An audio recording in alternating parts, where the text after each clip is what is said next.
U.S. Navy SEALs constantly train for war in every part of the world. Knowledge of the terrain they will operate in helps them anticipate situations they may encounter. This is vital to a SEAL platoon's success. They are a force that relies on versatility and planning, as well as discipline and firepower. This is the M14 battle rifle. It's chambered for the 7.62 by 51 NATO cartridge. This is not a puny M16. This is a full-size 30 caliber battle rifle employed by the Navy SEAL teams. Other services use this weapon as a sniper rifle, and we use it that way too.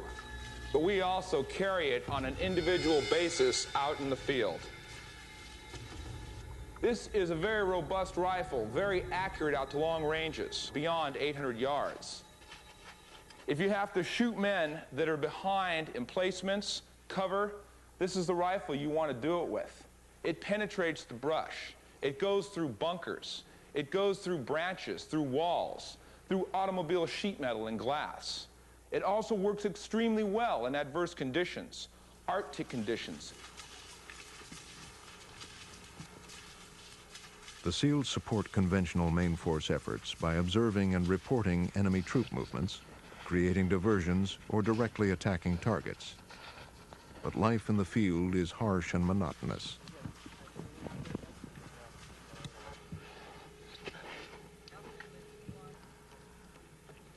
Foxtrot Bravo, this is Alpha Charlie. Received your message. We should be extracting in about 2 hours. In areas of Norway and Alaska, SEALs train in severe temperatures that would paralyze a larger conventional force. The physical and psychological demands for waging war in extreme climate conditions are brutal. This effort requires an emotional endurance beyond the ordinary.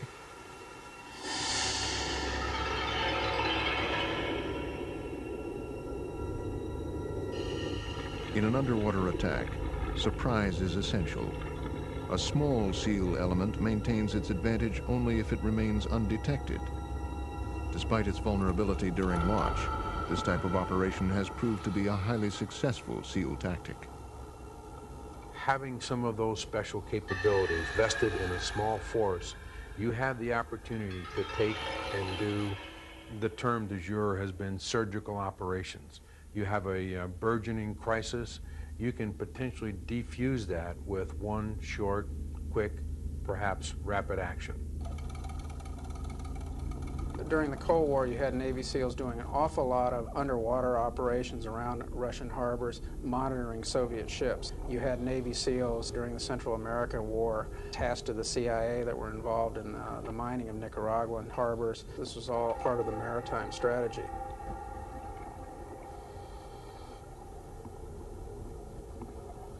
Operating in water provides the SEALs an invisible means of attack.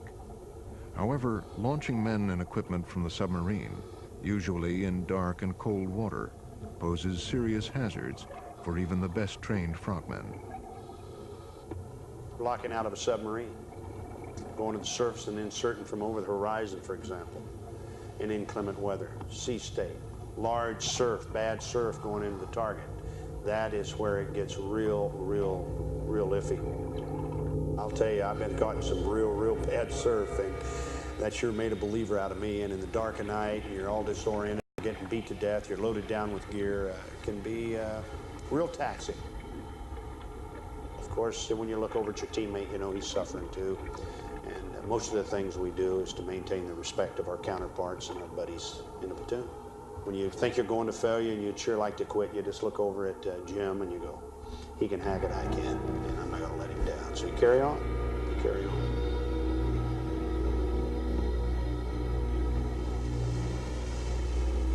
Traveling over water remains the most effective way to move a SEAL platoon in and out of a target area. The special boat squadrons can bring SEALs into the beach or remain over the horizon out of sight, ready to insert or extract them on a moment's notice.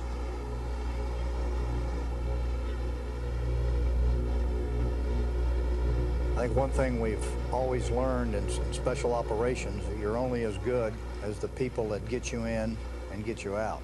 Anytime water's involved, be it the sea or riverine operations, any coastline, That's primarily where I look to the SEALs and their expertise, along with their special boat units.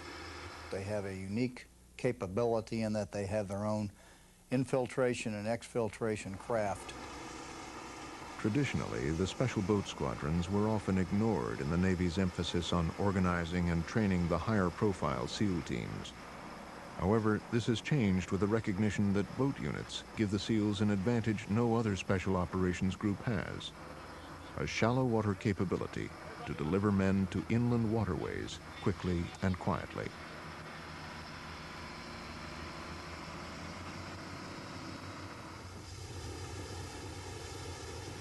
Traveling for hours over water will fatigue even the best conditioned crew and SEAL operators. This is the Mark V. It is 85 feet in length with a top speed over 55 miles per hour. It was designed for speed and low radar signature. With an extended operating range and a degree of comfort and stability, it has the nautical range, speed, and maneuverability SEAL teams require for their special operations. Transferring men and equipment in the open sea has always been difficult. When surface conditions are rough, problems multiply. Mark V's are specially designed to launch and recover a SEAL squad in their combat rubber raiding craft while underway. Its hull design incorporates a sloping ramp on the stern, allowing it to directly recover the SEALs in one movement.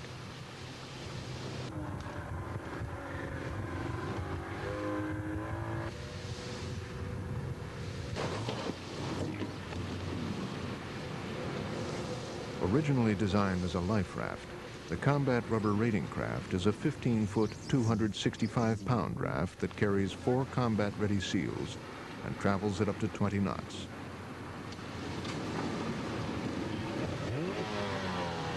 A 55-horsepower outboard engine and a 65-mile range provide an over-the-horizon insertion and extraction capability. Although over-the-horizon missions remain a tactical option, ocean and weather conditions can pose a dangerous risk.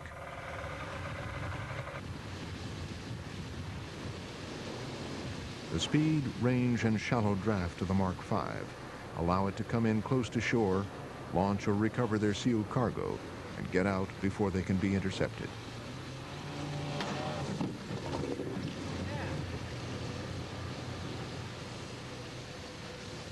Armed with 4 weapon stations, it can mount 50 caliber machine guns, Mark 19 grenade launchers, and smaller M60 machine guns.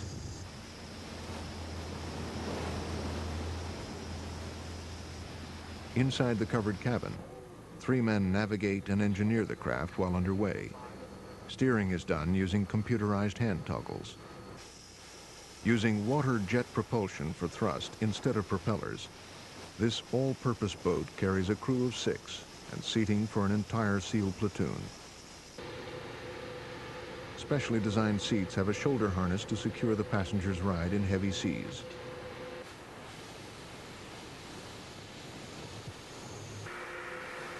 Equipped with radar, sonar, and GPS systems, the Mark V is an efficient and dependable way to move SEALs and their equipment.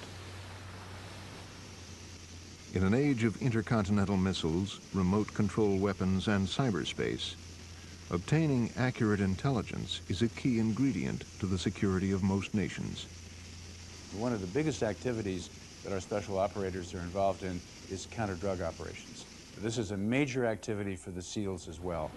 The Navy SEALs are also out there working in the regions supported by the special boat units as well as the patrol coastals, which are really not craft but ship. It's a 171-foot ship that is now a favorite of those law enforcement agencies that are involved in counter-drug operations, so that you typically see Navy SEALs supporting the work of the patrol coastals in the Caribbean, and of course they're also in the Persian Gulf. Powerful narco-terrorist organizations have created political instability in their own countries and radically altered the perception of what constitutes a threat to U.S. national interests. Special boat squadrons deploy throughout the world and play a major role in the supporting and training of anti-drug forces in Central and South America.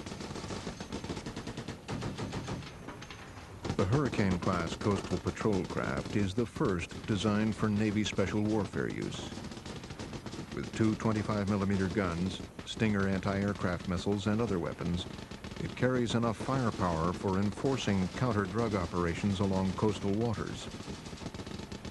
A range of 2,000 miles and a cruising speed of 12 knots makes its primary tasks coastal patrol and supporting SEAL units. Too large to land SEALs directly on shore, the ship has room for one SEAL squad, not an entire platoon. Nevertheless, its stability in rough seas makes it well suited for offshore cruising.